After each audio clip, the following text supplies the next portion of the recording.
Hey everyone, welcome back to another episode.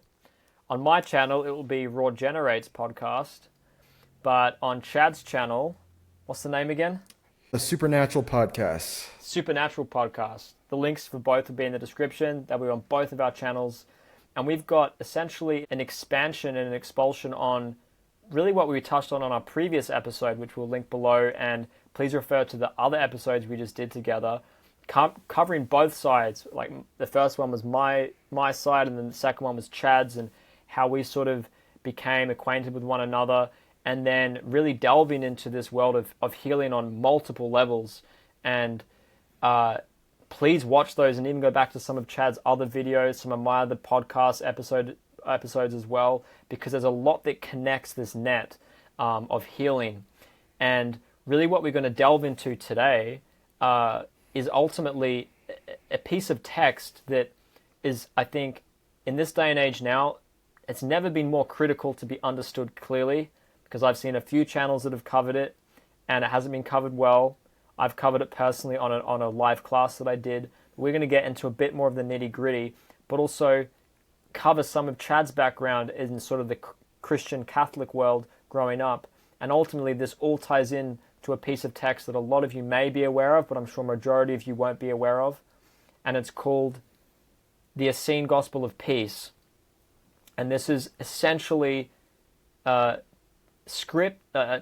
found that were translated from the Vatican vault that were just somehow conveniently left out of biblical texts. And ultimately, in roughly 34 pages, book one is essentially, in my opinion, everything that any human being needs to know in order to heal themselves. And I think there's reasons perhaps why it was left out, but now it's here. It's been translated into many languages. It's well understood in the raw food world. It's well understood in our world and our field, and we're really hoping we're going to reach people that already have deep faith to go and read this text and let it speak for itself.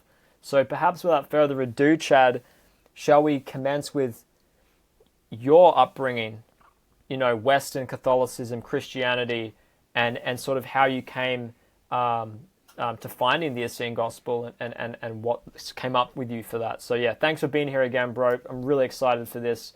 And as I said before we got on camera, I've got my referral. This is the book.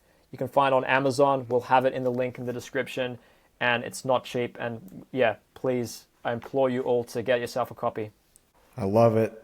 I'm super excited for this conversation. This is a topic that I'm super passionate about, so I think this is going to be a great one. And like you said, we're just kind of weaving in more threads to the bigger net of healing and our own personal evolution.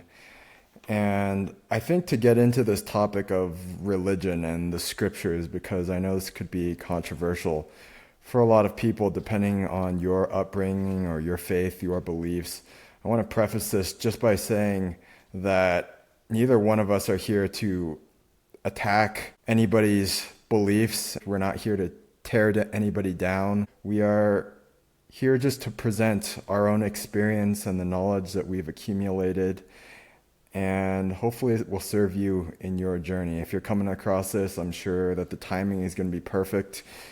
And I do believe that all religion, all faith is a beautiful path. Some of the most loving, giving, generous people that I know in my life are the people I've met in the church, in communities of faith. And so this is in no way a criticism, but I think at this time in humanity's journey collectively, there are so many people who are looking to go to the next level, who are looking for some deeper truth.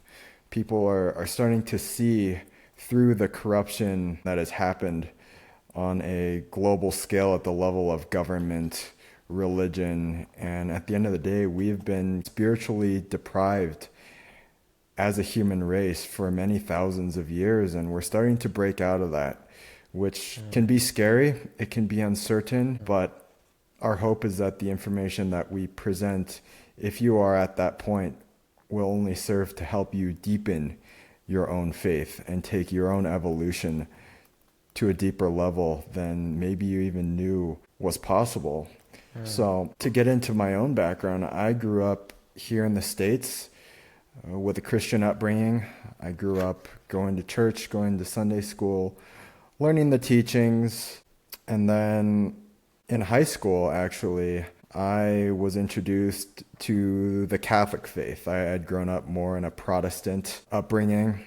If you're not familiar with the church, Catholicism tends to be more rigid, more dogmatic, a little bit more ritualistic and based in the sacraments. And so I attended a Catholic high school, not because my family was Catholic, but we thought it would be a better education than going to public school.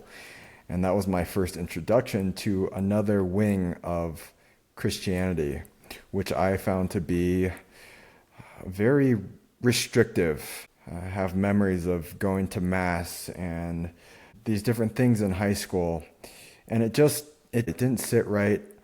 I could tell that what we were learning and the things we were doing, it wasn't leading to true inner illumination. And I wasn't super aware spiritually at that time in my life, but I just knew that it didn't feel right. I could tell that people weren't any happier, any more connected. It felt like I was being smothered with rules and restrictions. And so that really pushed me away from my Christian faith for a few years. It really just turned me off, kind of got lost pursuing my outer goals in the world. And it wasn't until a few years later that I really started to find the scriptures in a different way. I started to pick up my Bible and read it. I was looking for any kind of light and encouragement in my life at that time. I had moved away from home. There were times of feeling alone, misunderstood, and that's what really pushed me to discover my faith at a deeper level. But this time, I kind of had the wisdom that going the route of doctrine and church institutions was not really the way for me. It was more about the individual relationship and the inner journey. And so with that wisdom, I developed a consistent practice of reading the Bible, and it started to change me. It started to soften me. I started to find the path again. But I think with the wisdom that I'd accumulated over my life, this time around, I was more open. And so when I started to come across these people saying that there are other gospel accounts, that there are texts that were not included in the doctrine of the church, there were things that were suppressed or left out, I was more open. I was in a place where I could actually receive that. One of the things I continue to be shocked about in organized religion is still this attitude that anything that is outside of what the church says is true is heresy. It's, that you go to hell. God's going to send you to hell for looking at these things because they're demonic or they're deceptive and they're not of God, not of the light. And to me, that's very primitive, outdated, tribalistic thinking that I think we as a humanity are really being asked to move beyond. It's rooted in fear. It's rooted in separation, conflict between different groups. And at the end of the day, I think that anything that's not rooted in love and unity really can't be of God, because God is love, and love unifies. It brings people together. It uplifts.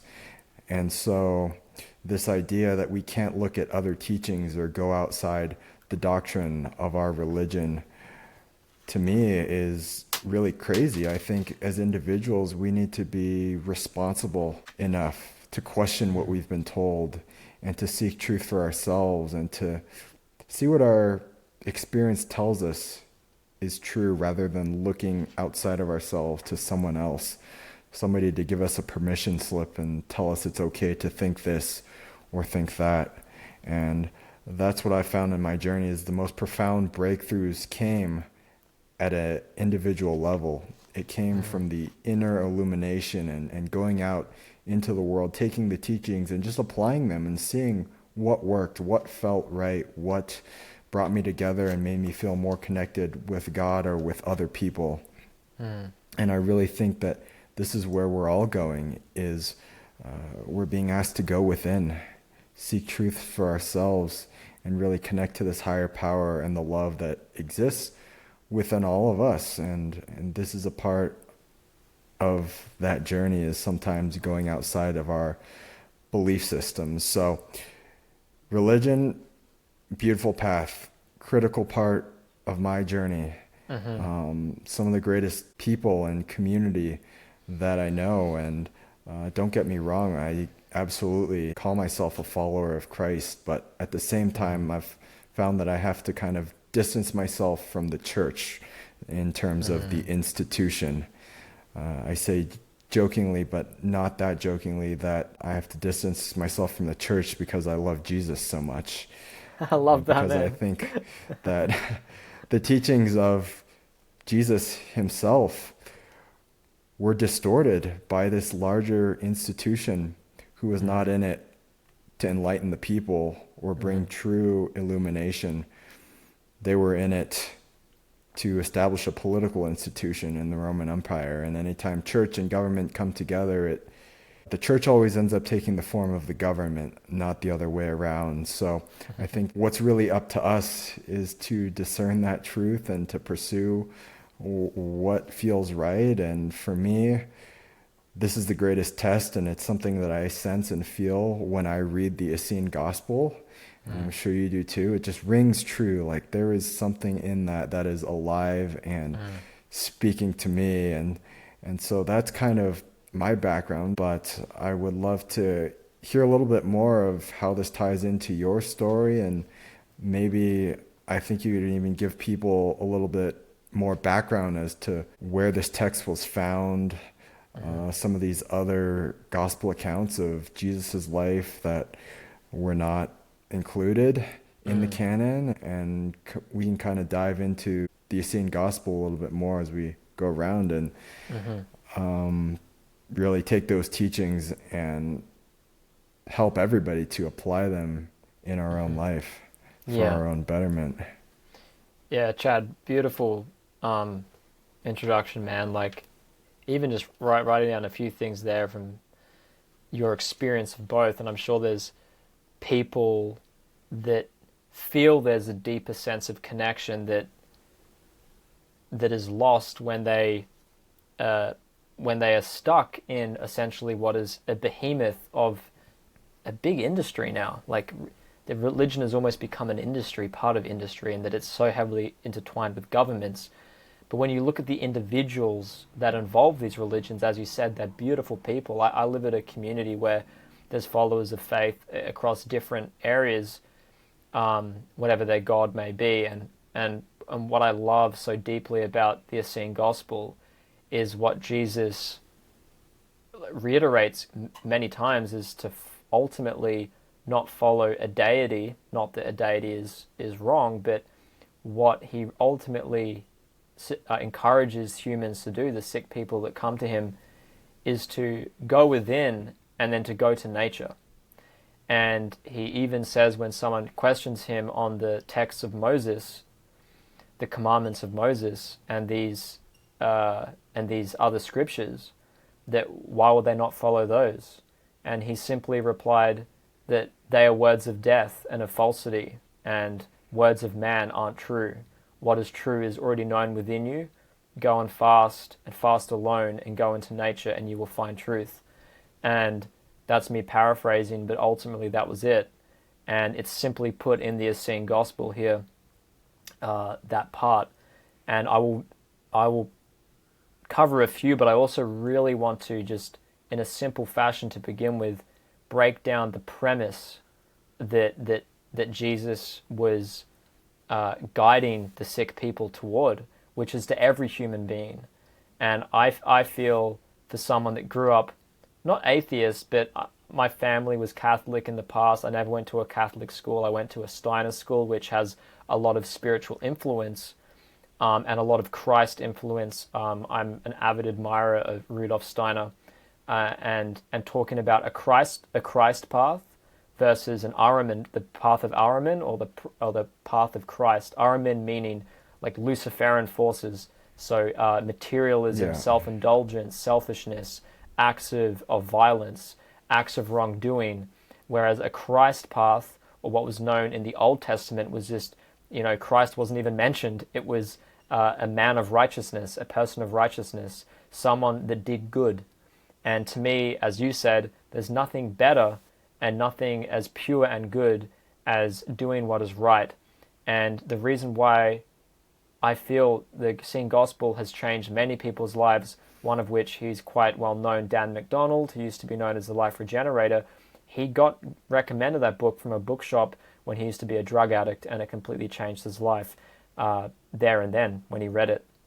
And it's because it's hitting something, it's hitting a deeper chord within you, and that's why I've came up with a line myself that I thought of when I read this book. Just came to me was, the words of truth will always be, even if there are no ears to hear it or eyes to read it. They will still remain, and those that will get it, it'll hit you like a wave, and it'll shatter whatever it is you have created. So I implore anyone listening with an open mind, not to change your religion, not to change your faith, but to be open to what some of these words from the Essene Gospel have brought upon for so many of us, that have connected us back ultimately with a divinity within ourselves. And I'm like you, Chad. I'm definitely a follower of Christ. I feel that very deeply, but I do not involve myself with the church because I see that that's not where Jesus was. He was out there helping the sick, helping the maimed, helping those in need. He wasn't in four walls preaching to people. He was having discussion with people in the meadows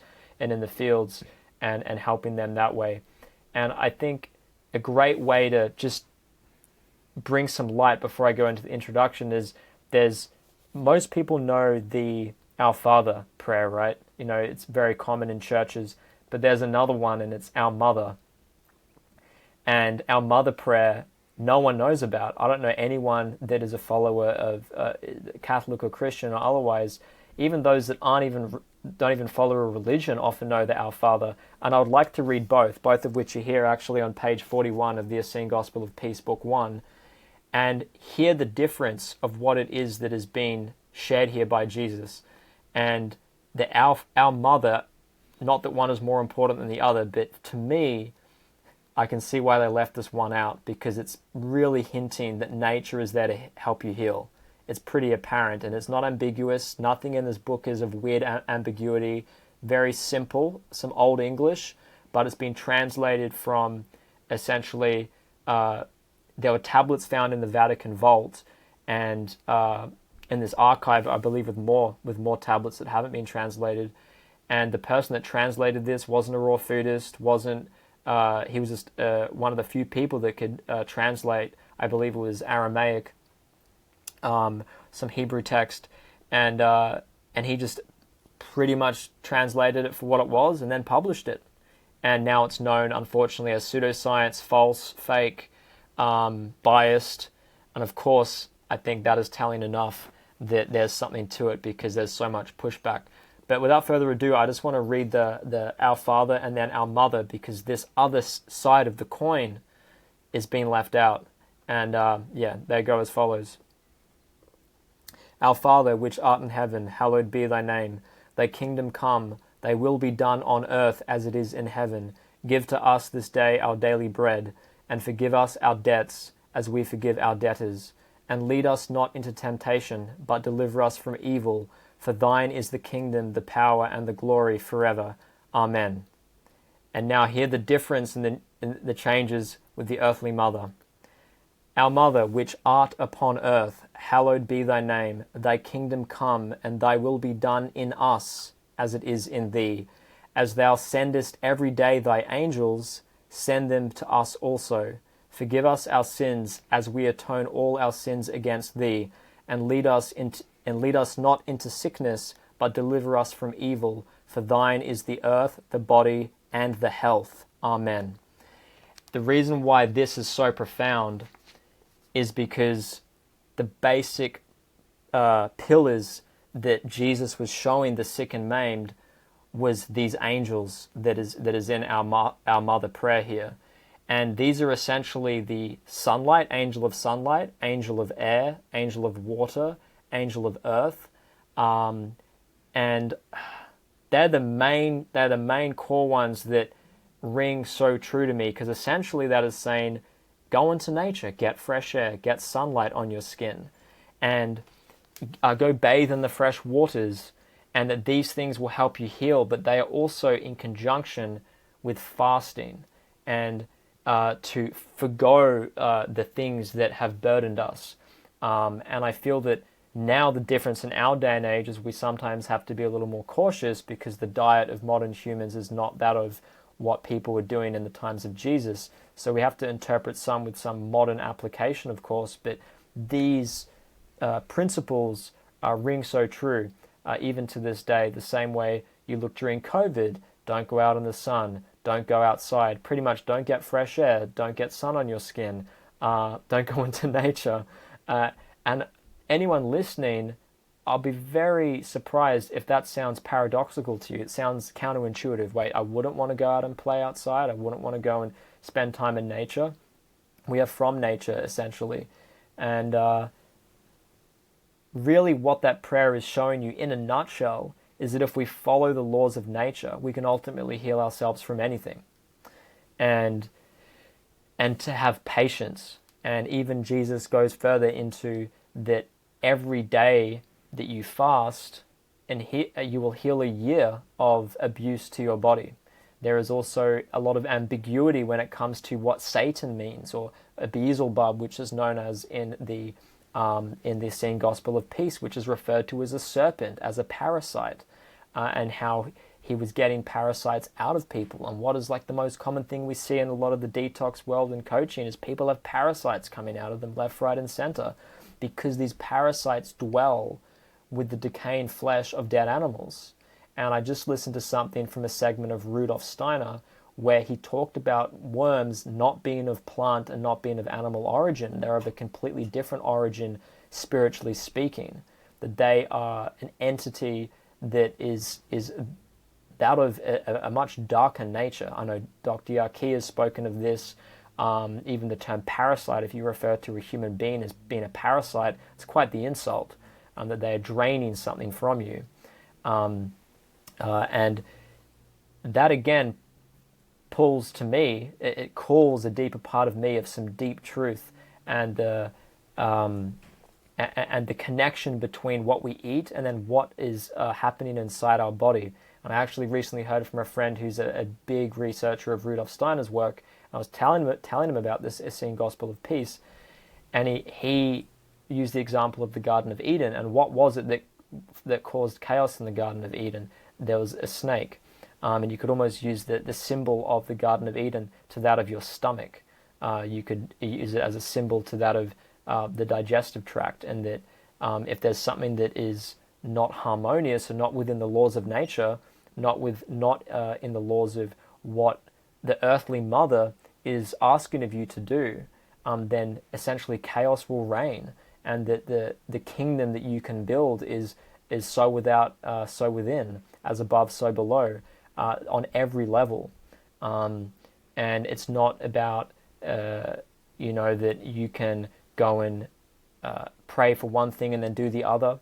That it is a devotion of your life to do what your mother ultimately is wanting of you, is asking of you, that you will be supported if you follow what nature is asking of you to do. And this is where, in a nutshell, just to finalize this description here loosely, is that nature is not an idea, it is a reality. But every other idea that we see come from someone's doctrine, some scripture, just the same way Jesus said that these are words of death, these aren't true, is these are ideas. And really what he was saying is, don't worry about those ideas. When you spend time alone and fast and let your body heal under the angels of the earthly mother, you will not see disease. They are the words, you will not see disease. You will not see dis-ease within yourself if you go and do that. And you will find truth. And he wasn't telling them the truth, he was telling them what they needed to do in order to feel that and experience that. And it leads back to that thing we've discussed before, Chad, which is only those who go where few have gone will see what few have seen. That is leading you once again back to that world of embracing the immense the immense challenge, but the beauty of what it takes when you go back to nature. Yeah, so much there. And I really love how you read the Our Mother and the Our Father. It really helps you see how imbalanced our society has become, how much we have veered toward the masculine and the feminine has really been suppressed. And we can go into that a little bit about duality and the masculine feminine later. But it really is a return to balance and harmony and nature, as you said, which always is and always has been in balance. And just to backtrack a little bit, I do want to make it clear that I think there's a belief when you go into some of these deeper teachings that you need to give up your religion or give up the outer teachings. But I think it's not so much about making one camp right and others wrong. It's about going deeper than the surface level teachings. Every religion, if you look at it, there is a set of outer teachings and a set of inner teachings. The outer teachings, it's a lot of rules, regulations, this is how you should live. But every religion also has an inner set of teachings, and this is where we get into mysticism. It is the inner union with this higher divine power. And this really is the core of every spiritual teaching, regardless of what time period, what region. This is the core, and the outer religions, the outer teachings are really put in place to give people the best bang for your buck teaching, like forgive other people, be of service, treat other people how you want to be treated. And I think they have served us so well for so long, but there are so many students who are coming around to the inner teachings, people like Rudolf Steiner, and starting to really wake up to maybe the outer doctrine was sort of an oversimplification. Maybe the stories, myth, parable were actually a way of portraying something much deeper than its literal surface level words. I think the Buddha has a quote. It goes something like, "My teachings are like a raft to get to the other side of the river. Unfortunately, people mistake my words for the other side." And it's like... That's brilliant. That's so true, it's man. like, I do believe that we're all meant to graduate beyond the outer teachings and arrive at that inner union.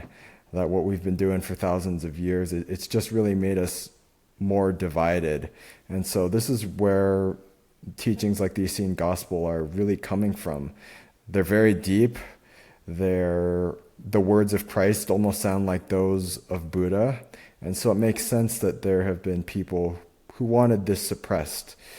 But we've really discovered in the past 100 years or so these collections of texts that are pointing to this inner truth. We found the Dead Sea Scrolls in the Qumran Desert. These were the collections of the mystical Jewish texts, the inner teachings. We found the Nag Hammadi library near Alexandria, Egypt. These were the early Christian texts, the Gnostics, the ones with the inner knowledge in the Christian community. And it just shows us that there was such a diversity of thought, so many ways of thinking and seeing things. It wasn't this cut and dry thing, that people were really having open debates and trying to figure out what is the nature of Christ? What does his life mean? What is the nature of spirituality? So this is, I think, why these texts are so important and why they've come to light at this time. It clearly means that we as a humanity are really ready for them to resurface again and to find that inner union within ourselves. Jesus, his teachings were always that God is within, the kingdom of heaven is within, that he would call people out for adhering to the law, for following the outer teachings.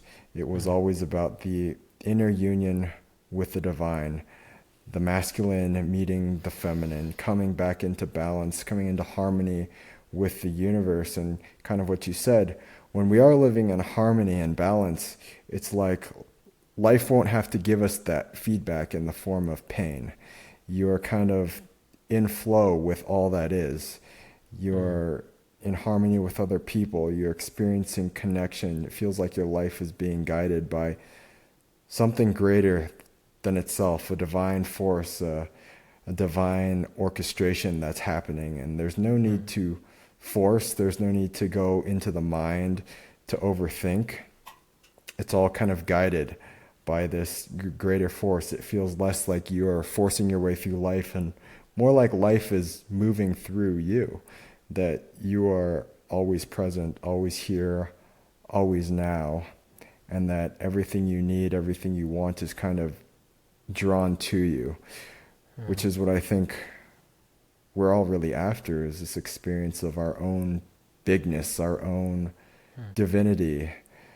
And these texts like the Essene Gospel are an amazing doorway into the experience of who you really are. And so I think now would be a great time to really dive into the teachings now that people kind of have a background of where we're coming from and where these texts were found. I know the Essene Gospel, it's said that it was found in the secret archives of the Vatican. I think you touched upon that earlier. But yeah, let's dive into it. Cool. And really see where we go and let that inner light, that inner truth lead the way. Yeah, and I think just to preface as well that these teachings, they're not exclusive. So people often have, my religion's better than your religion, and you look at the common connection and thread of being a human being is the desire to help one another, and you see the way that right now with what's been going on the planet, that there is this very much so. It looks like there's a divide and conquer sort of strategy happening, where they're almost gotten humans to play against one another because of their religion, their sex, whatever. And when you read something like the Essene Gospel of Peace, it's beyond that. It's not about that anymore. Yeah. It's about the commonality that we are from nature, that we are birthed ultimately from the one mother is Mother Earth, is really what is introduced in the Essene Gospel of Peace, that no mother is greater than the mother of the earthly mother. There is no greater father than the Heavenly Father. And the Heavenly Father is really described as a teacher in sleep. And it's interesting when you, through dreams and through where you go, isn't it strange that when you sleep, you wake up and you almost felt like you just went to sleep, and yet it's been 8 to 10 hours. The concept of time is somewhere else. And even now in science, they've shown that time is not always the same. It can be measured differently based on you. Already, if you're doing something fun, time just flies by. Your concept of that is not some linear, completely even thing, even though it may from other perceptions be that way. And I think that's what you said at the beginning, Chad, about this erasing of the feminine. And it sort of leads me back to a beautiful text, the Tao Te Ching by Lao Tzu. And that being, you won't find bees in a place where there aren't flowers, and vice versa. You won't find in chemistry acid without base. You won't find in nature masculine without feminine. We have to have in physical reality these two forces, and that's that classic yin and yang symbol, right? You can see it with koi fish. It's a beautiful representation of that too, and really, it makes me wonder, and perhaps it'll make the listeners wonder too, that why is it that the earthly mother prayer is not known, is not widely known, is not discussed in really any way, that talking about the angels of the earthly mother as helpers, essentially beings or spirits or energies, whatever you want to call it, here from nature, from the earthly mother to help you heal. And a huge connection and something that cannot be overlooked is showing that to cook our food by fire is to destroy what the earthly mother has created. It's almost like to go and get a breast milk from your mother, whether it be of a cow, a sheep, and then to go, well, that's not right. We need to cook it first. Now do this. Now I will consume it. And we see in nature that the mother will give the milk, produces the milk for the child. And it is exactly that in the Essene Gospel, shown that the earthly mother has given her blood in the form of rivers, her tears in the form of rain, her body as the earth itself, and that it is reiterated time and time again that your bowels, your ears, your nose, your eyes are that of the earthly mother, and if you go and defile it by doing what you want, living a raucous lifestyle, sleeping around with people, eating foods that aren't made for you, of meat, of processing, you are essentially defiling the pure body that the earthly mother has created. But it is re-emphasized that she will not turn her back on you, that she will always be there, the same way you might be a troublesome child and you go into drugs and drug dealing, and you go to prison or whatever, and you go down all these things, but your mother will always love you, and then you eventually one day something happens, I'm going to change my life, and then your mom's there for you. And what is a beautiful thing as well is in cases where maybe family has turned their back on you, where they've given up on you, the Essene Gospel, which I think is going to be really hit deep for a lot of people that perhaps have had people who have betrayed them, who have left them, such as family members, mothers, brothers, is that there is no greater mother than the earthly mother. There is no greater father than the heavenly Father. So when you have that connection with the earthly mother and the heavenly Father, you ultimately have nothing to lose, because it is the greatest love. Really, is what is described. This is the bedrock, if you will, the underlying foundation of all love that comes through your mother, that comes through brothers, sisters, and also connecting the animals are that as well, that they aren't overlooked as being something that we have to have power over and abuse. And that's something I think very commonly now that has been misconstrued, specifically from my research from Constantine, the ruler of Rome during the time of Jesus, before the New Testament was made.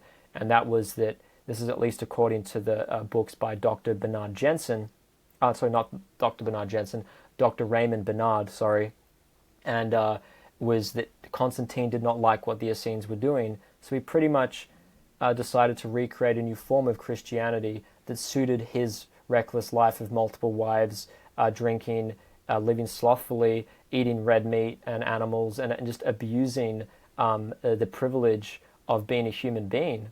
And it really is a privilege that we have a short time to be alive, and that that there are ways to live that are outside of ideas, that are outside of opinions.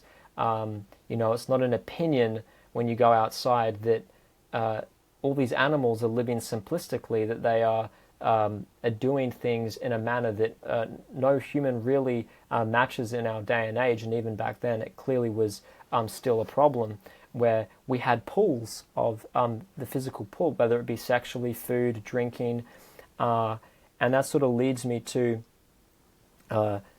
again, back to just the premise of living food, of not cooking your food, that this is, because it's even stated that if you don't follow but one of these laws, you will not find true health. You will find some disease in some way. And that also not only includes not cooking your food, but not staying up gaming at nighttime until the early hours of the morning, not doing something of purpose during the day. It is described in the Essene Gospel of like sowing the land, being in nature, at nighttime, being at one with the earthly Father in sleep, and you will learn from the earthly Father through your sleep. Isn't it a common expression in this day and age? If you're not sure on something, sleep on it. To go to sleep and you somehow have digested it in a different way. You wake up with a whole new perception. We have no intellectual comprehension of really what is going on there. But it rings true again that there's something profound here that we can't ignore that. We can't ignore that these two of being of purpose during the day, being calm, and getting rested sleep at nighttime are so foundational. And we must adhere to all of them. You could be someone that is eating the raw food, that is doing some fasting, but then you've got this insane addiction to some vice, and you always feel torn. And the beautiful thing is that nature is helping you heal. It's not like you are alone, this lonely wanderer, aimless. That nature will show you the way. And this example from the Essene Gospel brings me back to someone that a lot of people know, and that is Wim Hof. And I never knew of the Essene Gospel at this point, but a lot of people that are familiar with him will know that his wife committed suicide out of nowhere. And a perfectly happy marriage to his knowledge, and nothing was wrong. And of course, they had a beautiful marriage, but within her, she clearly had something that was troubling her, where she ended her life. And he went into nature, and he said the only thing that healed my wounds was being in nature. Mm. It was the only thing that could really get him to get over that. One day waking up and your wife's dead with nothing. Like, that would have been a hard thing to process, and nature took away his pain. And it is reemphasized in the Essene Gospel. And I knew about that story well before the Essene Gospel. But again, it shows the meandering stream of what I call of knowledge or awareness or knowing that is leading us to a common understanding and a deeper knowing that is beyond intellectualism.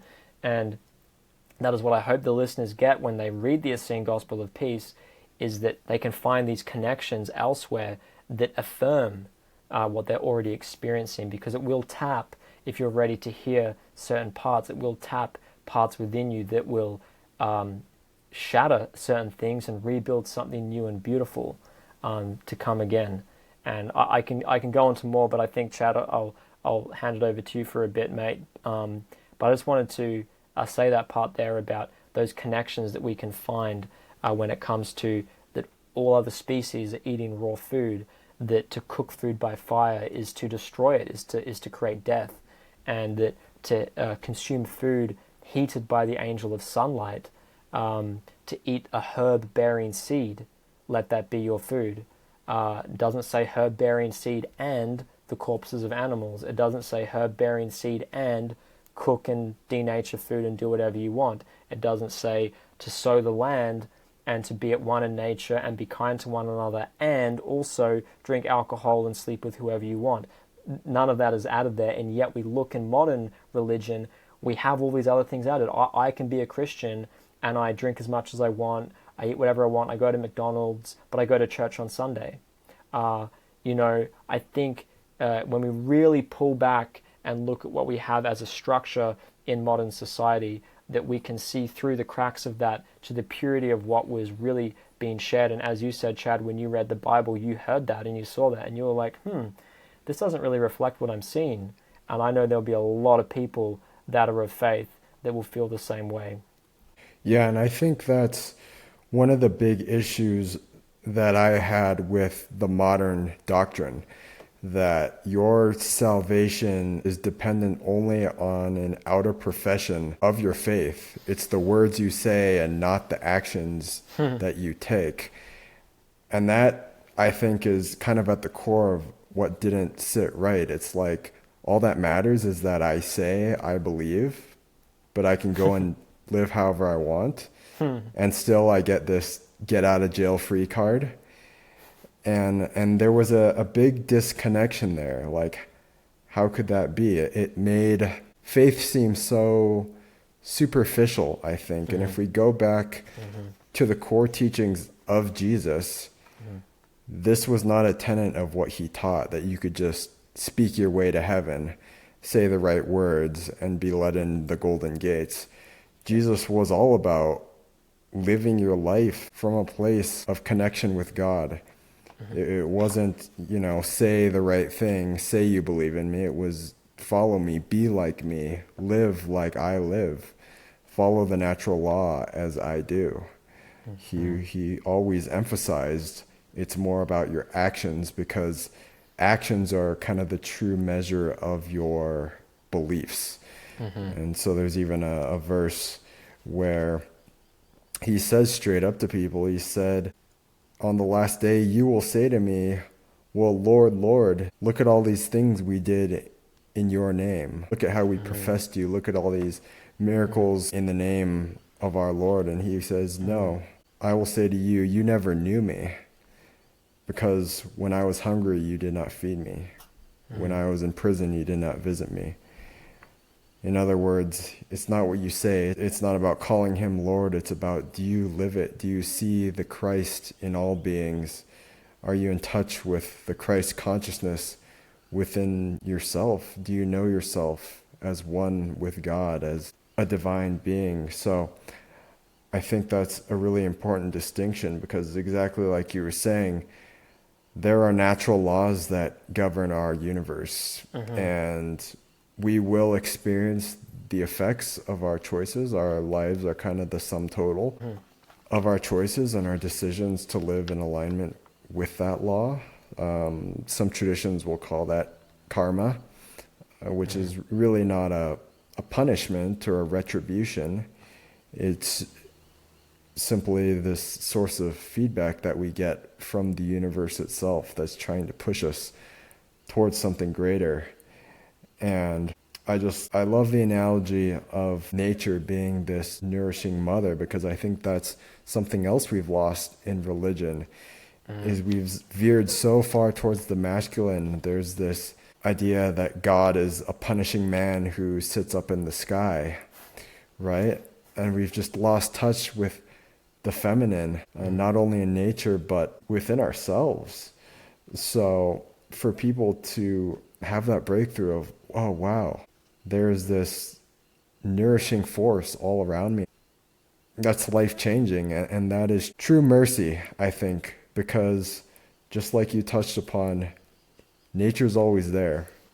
It embraces you with open arms. There's no wrong you can do. There's nothing you can't come back from. There's nothing you can't heal. All you need to do is really embrace what's always been there and start to live again in alignment with who you know yourself to be. So I really think that that's an expression of unconditional love that is open for all of us. Even the human body itself is like, the body, it just loves us unconditionally. Its only job is to be as resilient as possible, to keep us here on this planet, to keep us alive. And when we treat it well, when we live in alignment with nature, the body in turn gives us vibrant health. But as soon as we start to veer from that, that's when the body will start to speak to us in the form of symptoms and disease, and it's really just trying to communicate to us that we're out of alignment. There's somebody who's kind of lesser known in the raw food community is Richard Anderson, but I'm a huge fan of his work. And one of his quotes from his book, he says, disease is not acquired, disease is always earned. That disease is the natural result of an unnatural way of living. And I know that can be triggering. It's tempting to want to be a victim to our condition, but to me it's like, wow, could anything be more empowering than that? Than realizing that my disease is my fault. It's the result of my choices and my choices alone. Because if I created disease, I can also create wellness. If I created that in my life, I could uncreate it just as easily. And I think that's the experience that you and I and so many others have had, is that accountability and saying, I don't have to do anything extraordinary to heal. The body heals itself. Nature assists in that. And that force is always here for me, should I choose to return to it. And I think one of the most powerful ways to do that is through fasting.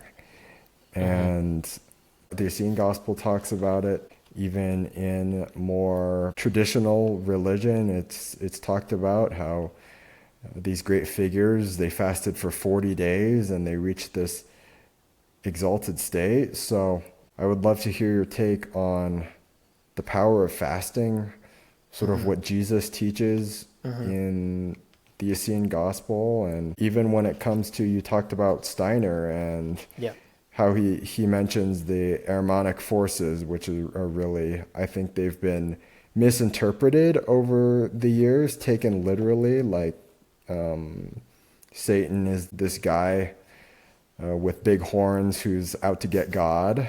But exactly what I touched upon earlier, it's really the opposing force of duality. It's things like materialism and service to self and control and manipulation of others that are really these darker energies that tend to latch on to us.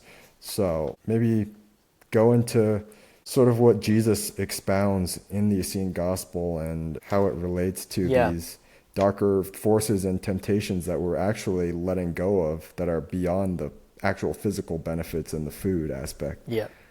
Well, I think as well, just to marry up something something you just said before, was what you're talking about is ultimately Jesus is expression of you reap what you sow. Mm-hmm. So if we have a garden and we're going to sow seeds of misery, we're going to sow seeds of poor quality, and you're going to neglect it, you're going to abuse it, put sprays, whatever it is you're going to do, run over it with a tractor, whatever it may be, you're going to reap what you sow, and it's probably not going to be a happy crop. And this is where, again, even in Buddhism, we have to start from the seed. We have to start from below the surface, meaning within. We have to start here so that we can branch out and bear fruits for all to come and enjoy the bountiful harvest of what nature wants to provide. And it's an analogy, but it's so true because we see it present in the way that we as humans are. And as you were so eloquently describing there, Chad, I was going through different sections to really expound upon these laws that you just said. It's one of them being fasting, one of them being the cooking of food, the killing of animals. I'll cover all of those now, and I just wanted to preface again that Jesus does reiterate that law is in nature, that these laws, that we have to follow them all, and we'll show some of them: the cooking of food, the eating of animals, the living recklessly, the fasting, and what this really means to fast, to go without. An expression I've heard before, not from Jesus, I'm not sure from whom, but if we go without, or go without to go within, I believe is it. I may be confused. Go without or go within. Yeah, and we have to. So go within or go without, maybe. Yeah, go within or go without. That is the one. That is it. Go within or go without, because you can't, just like with the seed analogy, if the seed below the surface of the soil is inadequate and weak or ungrounded, and you're not going to, again, you reap what you sow. So this is where we have to look at everything, and that's why in the Essene Gospel, it's not just do one thing and then do whatever you want over here. It is a full devotion to how nature wants you to be. And people might think, oh wait, you're telling me that I may have to go and do this and whatever, and essentially, yes. Essentially, no other species is doing that. And I think that's a challenge, karmic challenge potentially of humans, that we have been given the gift of contemplation and thought and creativity at levels that the natural animals don't have. And that is why, if you are someone that follows Buddhism in karma, is that it's almost like the final boss, if you will.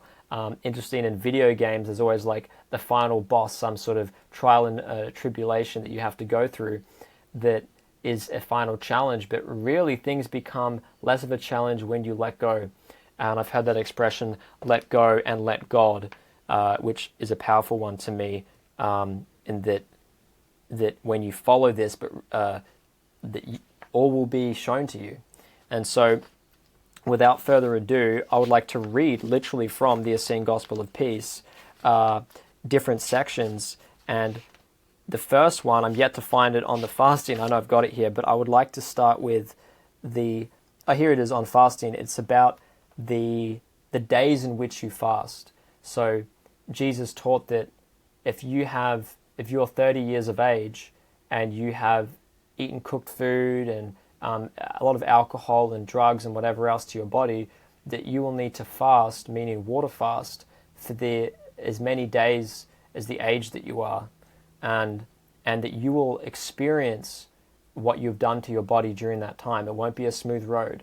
You'll have pain. You will have misery. You'll have everything that you have done, because it's the laws of nature happening in front of you. You reap what you sow. What have you sown in your physical body? Oh, the past 30 years have been abuse, have been neglect, maybe from a place of ignorance. But it is very forgiving to hear that even though a lifetime of wrongdoing can ultimately, at least according to the Essene Gospel of Peace, be undone by fasting. Let me ask you, what are your thoughts on that? Can you break that up in your experience? And how much can you break it up? Because, for a 40-year-old, that's not really, I would say, attainable for most people in our modern world. Yeah. What are your thoughts there? Well, something that I do with my clients personally now is I rarely recommend water fasting because of the day and age we live in. I would rather go to juice fasting. And it is, of course, encouraged by Jesus in the Essene Gospel of Peace to consume fruits and living food. And I think we got to, again, look at the times that was in. And a lot of these people were peasants, poor farmers, no homes. When you research the Essene communities, they were often orphans of life, essentially, most of which men and children. And that they were seeking refuge. And so if you're a working mom, if you're a hardworking dad, I coach clients where they are on juice fasts, and I personally experienced this by doing a 3-week, 21-day juice fast before, is you can still clear what is known as the abominations of Satan in the Essene Gospel of Peace. You can clear Beelzebub, parasites, out of your colon by doing juice fasting. So I think we can apply that to the modern age and realize that I would rather show someone, hey, let's follow the laws of nature and not get fixated on, okay, I'm 50 years old, I got to do a 50-day water fast. By no means. I would rather see you start adhering to these laws as best you can. And the first one, really just going to raw foods, going to the foods that taste beautiful from nature as nature has prepared them, the fruits, the herbs. These things are naturally so desirable. And I've had countless clients say to me, wow, I didn't realize that I could do that. And as a kid, I always loved those things. I always gravitated towards those things, but I was educated differently. I was educated to not like those things, to think that they're bad for me, or to think that Coca-Cola is the same as an apple, for example. And so I'm glad you say that, Chad, because though that is in here, we got to look at the overarching picture of just following the laws without getting too obsessive over something like fasting, because I think it can be very dangerous in the day and age where when Jesus was around, there was no pharmaceutical use. There wasn't obesity to the same extent. So I'm glad you intercepted there, man, because I heavily agree. And out of all the teachings from Jesus, the one that I think would be the most dangerous would be to go and water fast for that amount of time. For example, Dan McDonald, he's pretty well known. He did a 41-day water fast that he prepared for over a 20 or so year period, because he knew that he's a follower of the Essene Gospel of Peace. He reads it, I think, every month or every day to some degree. And he's the one who read that book that showed him the way to living food and to nature. But he knew, he had the intuition, and that's, again, what this book can help activate in you, is a deeper knowing of, hey, yeah, that's true, but where's humanity now? Hey, that's true, but maybe I can't go exclusively to this. Maybe what Arnold Ehret spoke about of the mucusless diet healing system for some people may need some simple steamed vegetables, things that are still toxic but less toxic than what you're currently doing, as a way of getting yourself on the journey of healing, opposed to just, I'm going to get from this side to the next in as quickly as time as possible, when that could be futile. But there's certain ones that are beyond danger to yourself, such as the eating of animals. You know, this isn't about fasting, about forgoing things and sitting by yourself in nature for days on end. But even by spending time in nature, as we've discussed with Wim Hof, is incredibly healing. The power is beyond intellectual comprehension. There's something else going on there that connects us, that may make us weep, shed tears, feel deep emotions, laugh, that we have to experience it to know it. So what I would like to read next is the part on the killing of animals, and where Jesus says when it's necessary to do so. But I think this is a big thing. People say, I need to kill animals. Well, it's a necessity for me. I have to. I'm a body type that must eat this. So I'll just let the words of Jesus speak for themselves here without my opinion. And Jesus answered, it was said to them of old time, all beasts that move upon the earth, all the fish of the sea, and the fowl of the air are given into thy power. I tell you truly, of all creatures living upon the earth, God created only man after his image. Wherefore beasts are for man, and not for man for beasts. You do not, therefore, transgress the law if you kill the wild beast to save your brother's life. Meaning, if an animal was attacking your brother, that would be justified. And I think every species has that ability, right? But I shall continue.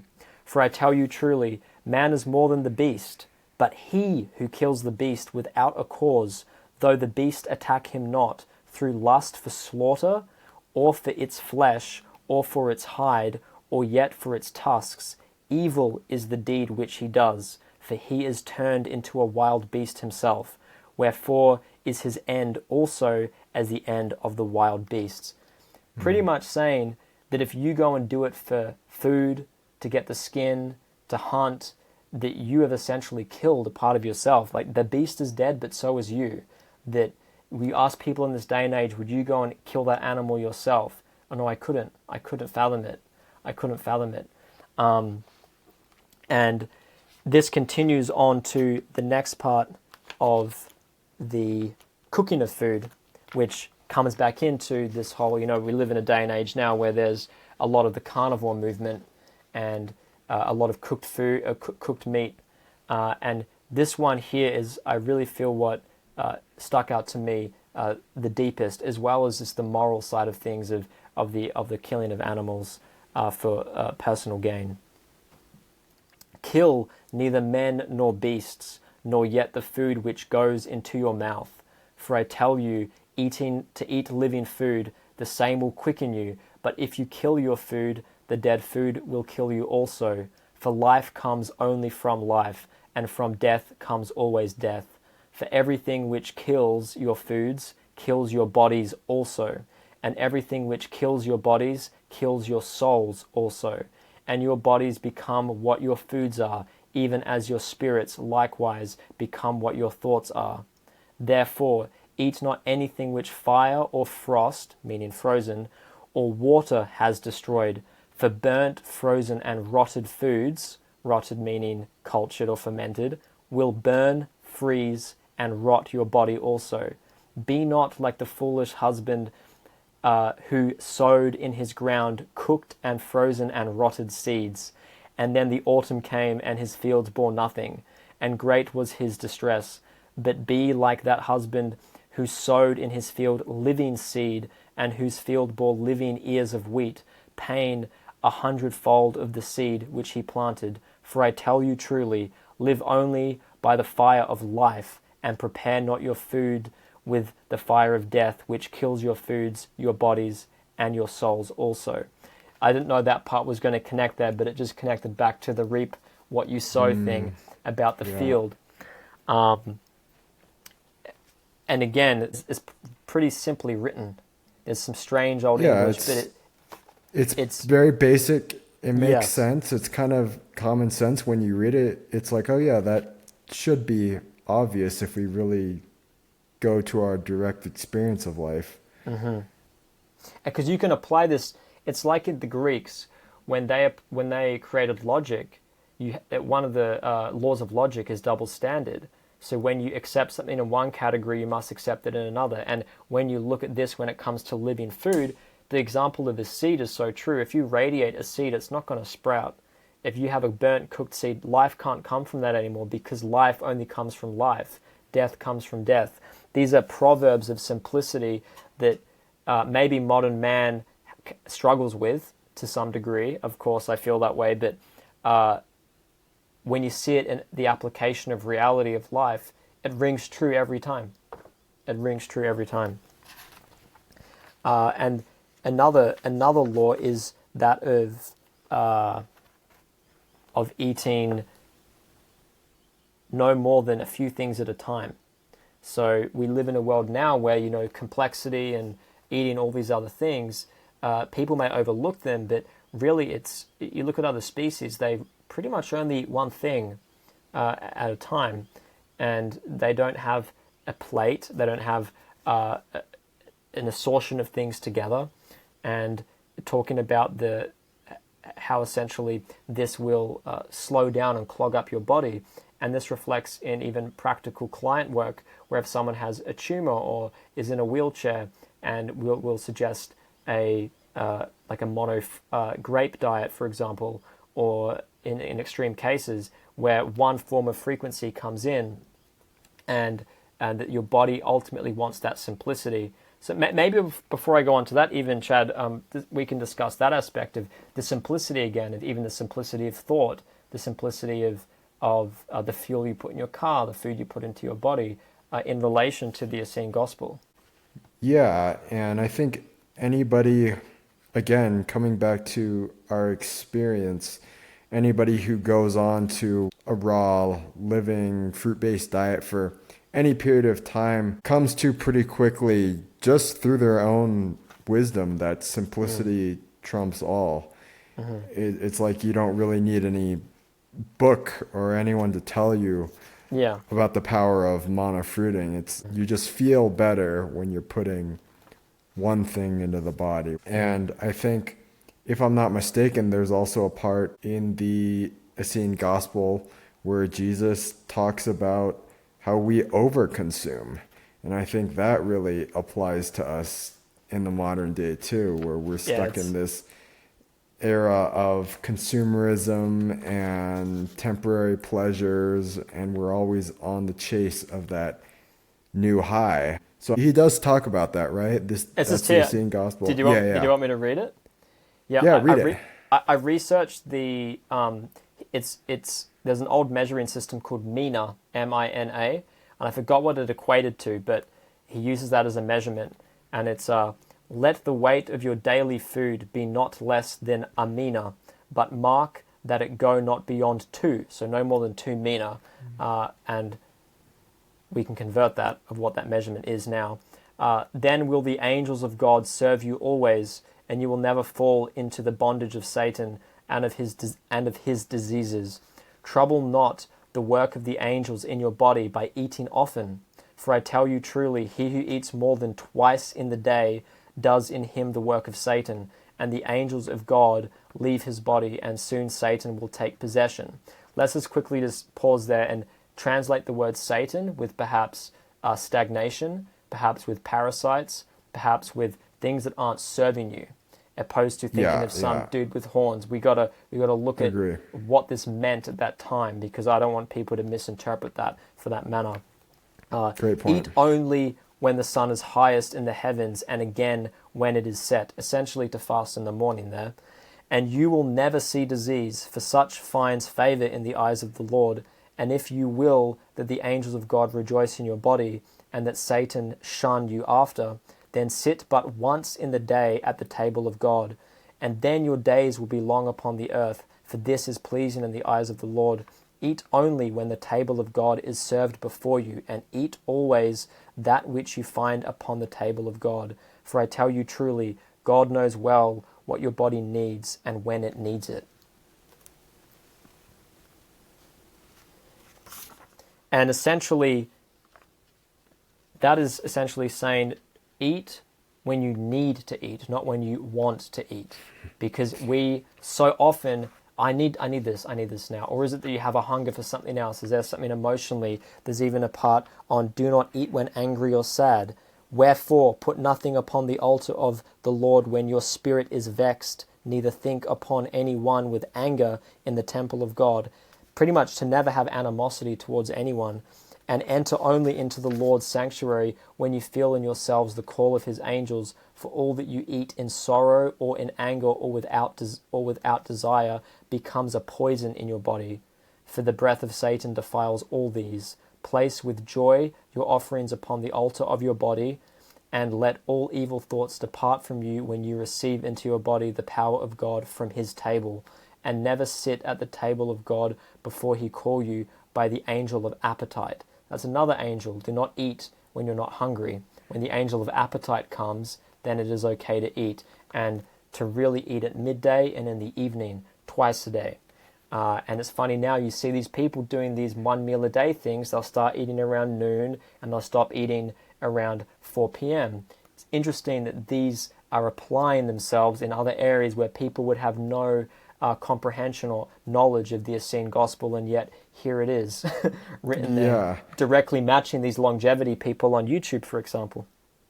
Right, and I think the one about do not eat when you're angry or upset is so interesting, because what it's really telling us is there is a connection between the food we eat and the emotional state that we're eating it in.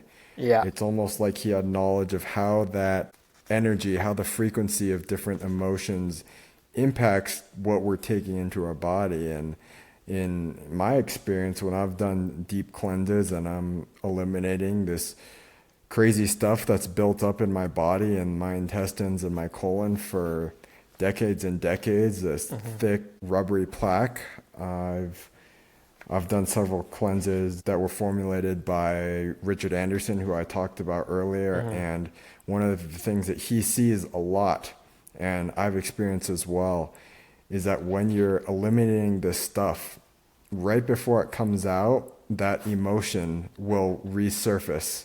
Oh man, I'm glad you said that. Go on. And you will literally relive that guilt, that shame, all the emotional states that we try to suppress with food. What that we learn to do really early is, if I'm feeling uncomfortable and I don't want to feel this emotion, I eat, because that stimulus suppresses the emotion. But if I eat when I'm in a state of anger or fear, or I'm feeling guilty or ashamed, his theory is that actually when you eat that food, the food and the residue it leaves behind will store the frequency of that emotion. Because in the cellular energy, in the water, we know water has memory and it could store energy. And so that's his theory, that these toxins and these wastes accumulate in the body, and we continue to feel these emotions and have these stuck points in life where we can't break free of negative belief systems or self-worth, or it seems like we just continue to be in this emotional set point our whole life. And his thing is, it's actually physically stored because we ate when we were upset, when we were angry, and so what was left behind in the body kept the energy of that emotion around. And that's why we relive it until we're able to eliminate the actual substance or the waste that came from that food. So it's been really, really interesting to experience that, and then to see Jesus talk about that in the Essene gospel. And it just goes to show these people had such profound knowledge, and they knew the inner working of these mechanisms, but at the same time you can encapsulate all these complexities into a very simple natural law and way of living. Yeah, it's great you said that, because I'd read the Essene Gospel before I did my juice, like that three-week juice fast, and I had the exact same thing happen, where all amount of nausea, feeling of discomfort, emotional discomfort, craving things I hadn't eaten in years, and then followed by a big elimination through the bowels of God knows what. and then the craving for that thing completely went away, and now it's repulsive. And Yeah, since isn't that that crazy? time, yeah, and since that time, I've had clients experience the same thing. There was one who was experiencing emotions from a breakup about 15 years prior, and the foods that she was eating then, which she hadn't eaten since.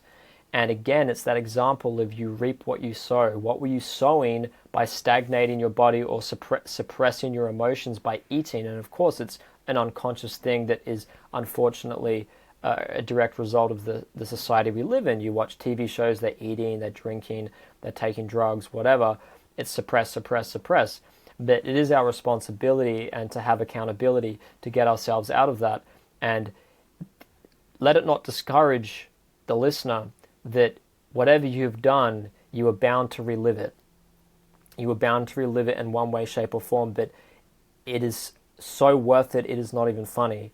Far better that you go through that than to keep suppressing and living a dormant, stagnant life. If you feel that's what you need, if you feel that this calls to you, don't let these things hold fast and hold fear in you, because fear is the killer of joy and the killer of love at the end of the day.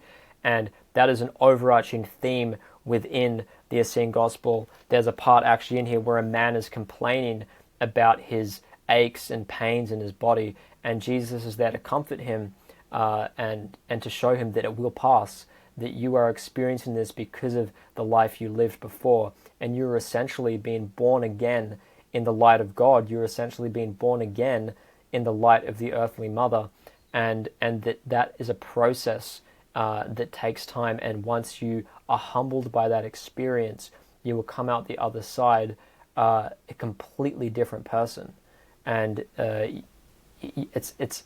is a rebirth in so many ways, because you are what you eat. Just like Jesus said, if you eat of death, you become death. And we know that if you start thinking negative thoughts and I hate people, I hate this, I hate that, your whole world becomes hateful. People feel it straight away. That person's really negative. This isn't a hard stretch for people's comprehension. And again, it's these little connections back to, as you said, getting some immense complexities put into words that it can be read in such a short paragraph that directly affirms this. That's the part I had written on the side, the part of emotional eating, like when you're angry, when you're vexed, when you're emotional, like if someone's going through a breakup, they'll just turn to junk food. We're suppressing the emotions. And being someone that has gone through a lot of this, and I see clients go through a lot of this, is we must let ourselves feel it, because your body wants you to feel it, because out of that darkness is light. It's not always going to be nighttime. There's not always going to be cloud cover. There's not always going to be a storm. In Taoism, a storm never outlasts the day. Tenderness is the way. It's that middle ground. There's even a part in the Essene Gospel here about the balance of hot and cold. Don't let your body get too hot. Do not go into extreme cold. Find a balance. And you look at foods like raw foods, they're heated by the sun. In nature, we would pick them and they'd be a little warm.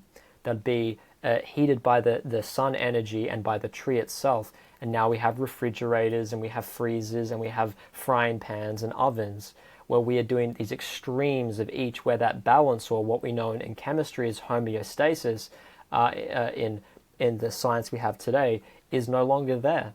And this is ultimately what it's pointing at, is to bring that homeostasis on every level. And I've never found a piece of writing that has covered every area. There's even recipes in this book of what to do when the fruits in wintertime, because this was a part of what may be now known as Palestine, which is quite arid, and they would grow a lot of grapes and figs and dates, but there were times where there wasn't as much available, and how to preserve things like dehydrating food, sprouting and dehydrating. Making raw bread. He gives you the recipe for raw bread, sprouted wheat, raw bread, or whatever grain. Yeah, exactly. And I wanted to there's actually a separate section on the killing part, because the part on when to kill was more specific on if you're in a situation where something there is happening and where that may be necessary. The reason why I feel, just to cover that again, is because it's been apparent, it's come up for me that it's apparent that Christianity, or an idea of Christianity, should I say, has really taken traction in a lot of celebrity spaces where there's a lot of influence, and they will call themselves a Christian or they'll call themselves something, but then you look at the actions they take, the same way you said before, Chad, that it's become almost superficial. I will say I am this, I will say I am that, but what are my actions actually lining up to?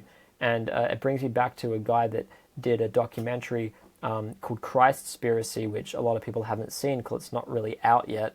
I saw it, I got an early screening nearly 2 years ago. Nearly 2 years ago I saw this documentary. Never seen it on a streaming site since. Yeah, I had a follower or someone who watches my YouTube channel recommend that, and that's the first time I had ever heard of it. But Yeah. fascinating documentary. Yeah, and he asked the question, how would Jesus kill an animal? Because his question, he was from birth a Christian, and he couldn't find an answer, and he was desperately wanting to find an answer, and he couldn't, because how could a man of righteousness do that? How could a place of peace have the killing of innocent animals, specifically lambs? It's said now that the Passover meal was lambs, and yet you look at some of these old paintings, the lambs are friends; they're not being eaten. They are befriended by Jesus and the followers, because there's a gentleness and a connection to the animal kingdom that I know Rudolf Steiner would heavily argue we do not have anymore. But it can be reborn and rekindled, just like a candle that may have been blown out. I think that humanity has many candles on many levels of experience that have been snuffed out, and all we got to do is reignite them. And I think that's when, as humans, we hear those things, they reignite that candle. The same way my mentor, Dr. Moore, says, I'm not teaching you guys anything. I'm just showing you what you already know. Essentially, I'm just going to light that candle for you. And that's why something like the Essene Gospel will ring true for so many people. Yeah, so many important points there. But I think I really want to highlight just what you touched upon earlier about don't let this discourage you. Mm-hmm. Don't let the life that maybe you lived previously scare you away from really experiencing true, deep, profound healing. And you kind of implied this, but yeah, we are going to experience the natural consequences of our actions, but we can choose to do that consciously and to go do the work, to do the healing, and to experience those effects in a really acute and profound way, maybe through an extended fast or a juice fast. But if we ignore it, those things are still with us. And the pain may not be as sharp, but rather than experiencing it acutely over the period of a couple days, if we're doing a fast, it's going to stay with us, and we're going to experience it at a low grade kind of for the rest of our life.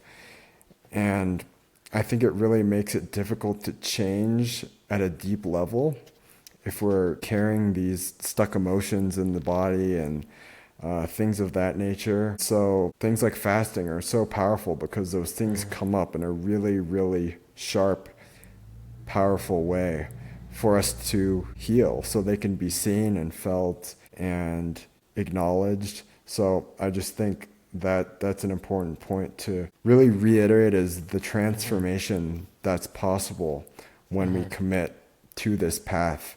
And when we allow ourselves to go deep within ourselves, it's like you said, you won't even recognize yourselves, because thoughts and feelings and wounds and vices and old habits, they just disappear into the wind. And you talked about it as a sort of rebirth, because you really are. It is the process of becoming a new person, reinventing yourself from the inside out, shedding these old layers. And a lot of people would say this is the real inner meaning of the resurrection that is discussed in Christianity, that the resurrection really is this rebirth of the self. It is the birth of Christ from within all of us as we remember who we really are and what we came here to do. And it's the inner illumination that takes root as we remember ourselves as these divine beings and go out into the earth and live that way and embody this new way of being, not just for ourselves and our own benefit, but for all of humanity and the people around us. And so this is what's possible for every human being, is this level of greatness, illumination, enlightenment, and all that's really being asked is that we have the courage to go within ourselves. So what a joy, what a pleasure, what an honor to be able to do that in this lifetime. And I think maybe this would be an appropriate point to kind of wrap up with this takeaway message. So do you have any final topics you want to touch upon, or any wrap-up messages for the audience? Yeah, I think you said it perfectly, Chad, and I really encourage people to get the Essene Gospel, because obviously there's far more in it that we didn't cover, and perhaps in later episodes we could just get into some nitty-gritty aspects of it. We just really wanted to show you some of the main aspects out of the scripture. But there's one in there that Chad just described, and that is that it's a beautiful honor. It's a beautiful privilege to have, the fact that we have a world that we have the ability to undo things that we've done to our bodies that have defiled our bodies, that we have the ability to do that at any point. And there's no need to think that it's too late, or that you can't turn your ship in another direction. You could view your body as a sailing vessel, and that you will have waves hit you. You may come across pirates who will ransack your vessel and steal things from you, but you can always repair. And the greater difference is that we aren't a boat, but we a vehicle and a boat and a vessel. It's interesting that often the human body is described as a vessel, and that's why the analogy of these works so well, because as we know, if something happens, there could be calamity of all sorts, but you can rebuild, and something new and beautiful will come out of that. And the resolution that comes out of that to the from when you heal the physical body, which ultimately feels the emotional, as we touched on when it comes to detoxification of waste and emotions with emotional eating, is, though that may be hard and challenging, once you experience it, you are so thankful that happened, because you are forever free from that afterwards. Because before that point, before the experience of that, it was actually always there in some degree, holding you back, holding your true essence and expression of who you are back from really what nature Mother Nature wants the best for you. Mother Nature wants you to succeed and to thrive, not just survive, but thrive. And to picture a world of how even some of the Essene groups supposedly lived was that they would spend their days growing foods and having an abundance of herbs and fruits, and would share this abundance with the poor, would share this abundance with those that were sick, and they would take the sick and maimed under their wing and nourish them and give them a home, give them shelter, give them purpose. And that really being the overarching outcome of this rebirth, is not just to do this for some vanity reason, but ultimately that on every level humanity can find a peace and a contentment that I think we once had, that we've lost immensely. And that is why people get such purpose in community, where they go and do something for others. Even at the place I'm living, there's a form of yoga called Bhakti Yoga, which literally means yoga of service, that you were doing something for someone else. And the Essenes were essentially doing that. They didn't have ownership of things. They didn't own land. They were there working with the land, and any abundance they had, they gave and shared to heal, to help humanity, which healed themselves. And I think is a great way to end, because once you get through those trials, through those hardships of moving through the detoxification, or moving through letting go of something that's challenging, it's like a breakup. It can be so painful during that period, but then once it's over, there's this wave and this ever presence of peace that you will find, that people that have gone through things like this, that have gone through losing a loved one, losing someone in their life, losing maybe something in their career, that something new is born from that. And that is really what the Essenes were doing. And that's why I love to look at them, and I follow Jesus in that sense. That to me is a real an honorable thing to strive for, and to really reach for in a world that is desperately trying to pull us in the other. And I don't feel there's been a more important time of sharing this message, because it is multifaceted, like we've discussed. It obviously involves what we eat, it obviously involves how we are and how we govern ourselves, but it also involves areas beyond that can only be experienced once we make those changes. And I encourage anyone listening, if you're someone that eats a lot of cooked food, just begin by perhaps starting your morning by having nothing and eating a bit later, or if you do decide to have something in the morning, to have a simple fruit meal and just observe what that experience is like as an incremental change in the growth of who you are, and to embrace it as a journey and not as a quick fix, and also not as a way to rush the process. But I did want to reiterate as well that how much compassion nature clearly has for humanity, that, even with my clients, I can see people that have been in their 50s, 60s, 70s. Some of the best testimonials I've had have been from elderly people.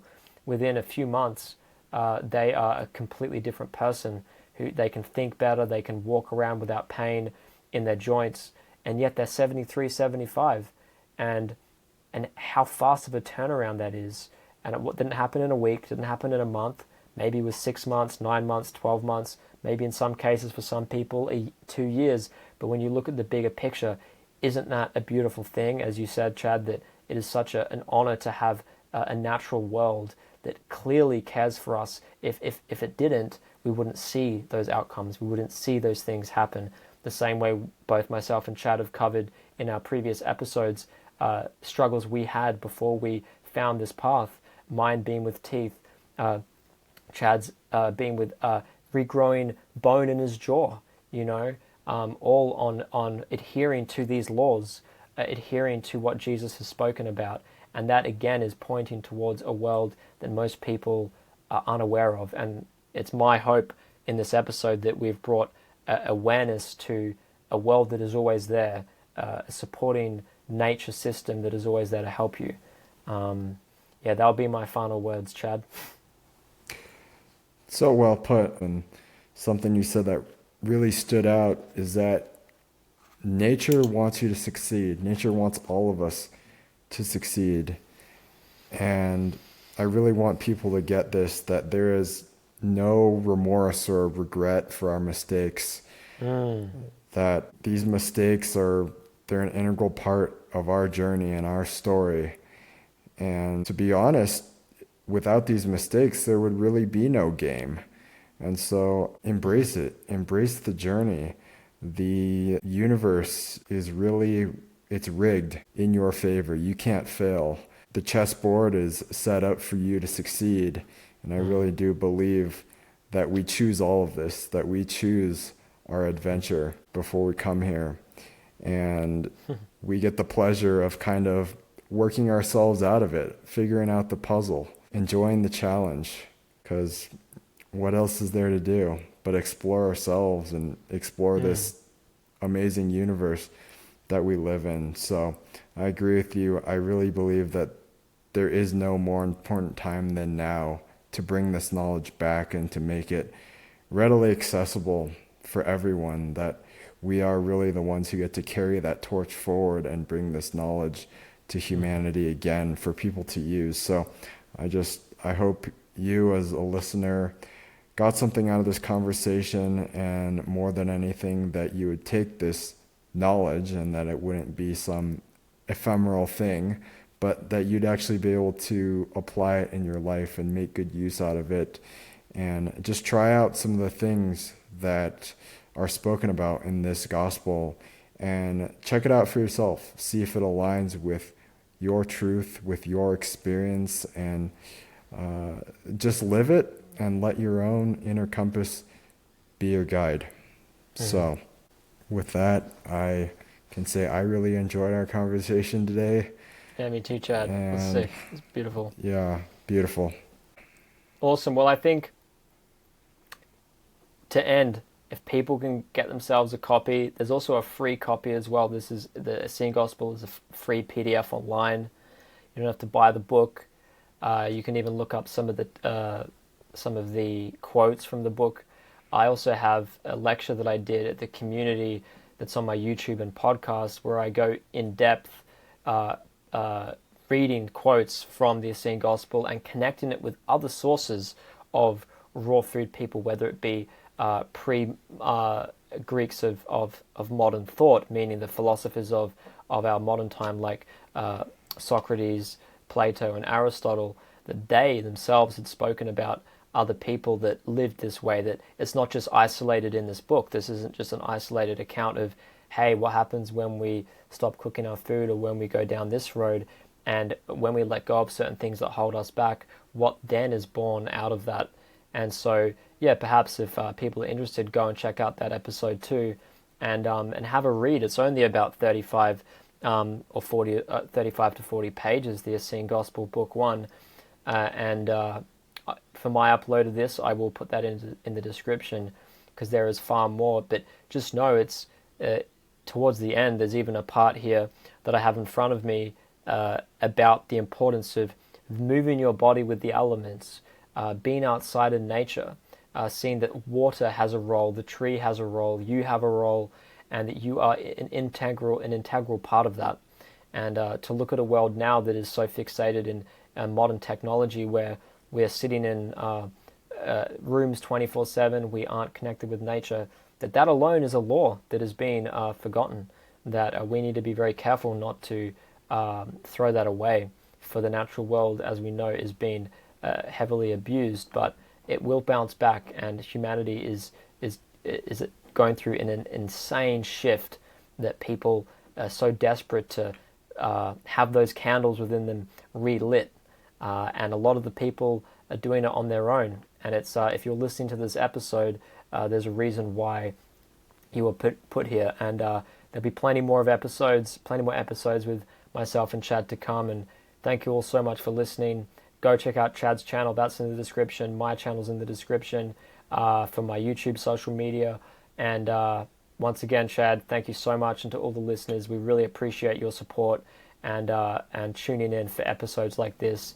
It means so much to me, and yeah, thank you very much, and I look forward to the next episode. Yeah, thanks again, guys. Take care, and we'll see you soon.